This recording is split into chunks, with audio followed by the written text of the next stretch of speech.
লন্ডনের ডক্টর মোহাম্মদ ইউনূস এবং বিএনপির ভাইস চেয়ারম্যান ভারপ্রাপ্ত চেয়ারম্যান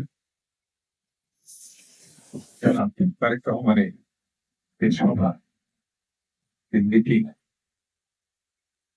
যেটা বাংলাদেশের গণতান্ত্রিক আন্দোলনকে একটা উচ্চ মাত্রায় নিয়ে গেছে, এমন একটা স্তরে নিয়ে গেছেন যেটি বাংলাদেশের স্বস্তিতে নিয়ে গেছে, বাংলাদেশের গণতান্ত্রিক আন্দোলনের শক্তিকে উৎসাহিত করেছে, তাদেরকে আনন্দিত নিশ্চিন্ত করে নিশ্চিন্ত করেছে যে আগামী দিন গণতন্ত্র সঠিক হবে।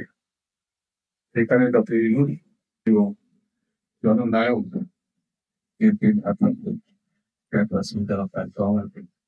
আমি সবার পক্ষ থেকে সবাই নিজের পক্ষ থেকে ধন্যবাদ। গণতন্ত্র প্রতিষ্ঠায় নির্বাচন অত্যন্ত গুরুত্বপূর্ণ একটি ঘটনা। এই নির্বাচন সম্বন্ধে বাংলাদেশে যারা গণতান্ত্রিক আন্দোলন করেছে প্রতিটি দল এই নির্বাচন চান, কেউ একটু আগে চায় আর একটু কম, কিন্তু নির্বাচন চাই না এমন কোন রাজনৈতিক দল বাংলাদেশে বর্তমানে ফ্যাসিবাদ নানান ভাবে নানান ঘটনায় এটা বিঘ্নিত করার চেষ্টা করতে হয়। আমাদের সতর্ক থাকতে হবে। আরেকটি ব্যাপার বলে আমি এভাবে ছোটখাটো বিষয় নিয়ে গণতান্ত্রিক শক্তির ভিতরে মতভিন্নতা থাকলে আমরা উত্তেজিত হয়ে যাচ্ছি, এটা ঠিক না। আলাদা পার্টি, আলাদা সংগঠন, আলাদা রাজনীতি, ভিন্নতা তো থাকতেই পারে, থাকতে পারে না।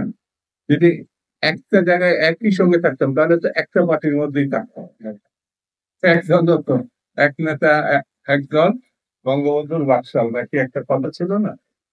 এখন তো গণতান্ত্রিক ব্যবস্থা, ইসলামপন্থী যেমন দল আছে, গণতান্ত্রিক দল আছে, কমিউনিস্ট পার্টি আছে, মধ্যপন্থী, দক্ষিণপন্থী, অনেক পন্থী থাকতে পারে, কিন্তু গণতন্ত্রের প্রশ্নে সবাই এক, নির্বাচনের প্রশ্নে সবাই এক। আগামী দিন নির্বাচন হতে হবে, মানুষের ভোটাধিকার ফিরিয়ে দিতে হবে, স্বচ্ছ এবং স্বাভাবিক নির্বাচন হতে হবে, এ ব্যাপারে কিন্তু কোনো দ্বিমত। সেই জন্যে আমাদের একটু সতর্ক থাকতে হবে, একটু ধৈর্য থাকতে হবে। অল্পতেই উত্তেজিত হয়ে নিজেদের ভিতর বিভাগ সৃষ্টি করে আমরা গণতন্ত্রকে নিজেকে তুলছি কিনা সেভাবে একটু চিন্তা।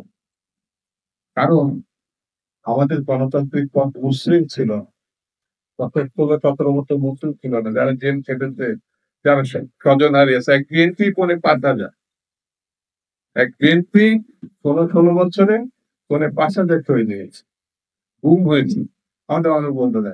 তেমনি শত শত না, হাজার হাজার অন্যান্য বিভিন্ন রাজনীতি গত মানে গত 1 মাসেই তো যে গণঅভ্যুত্থান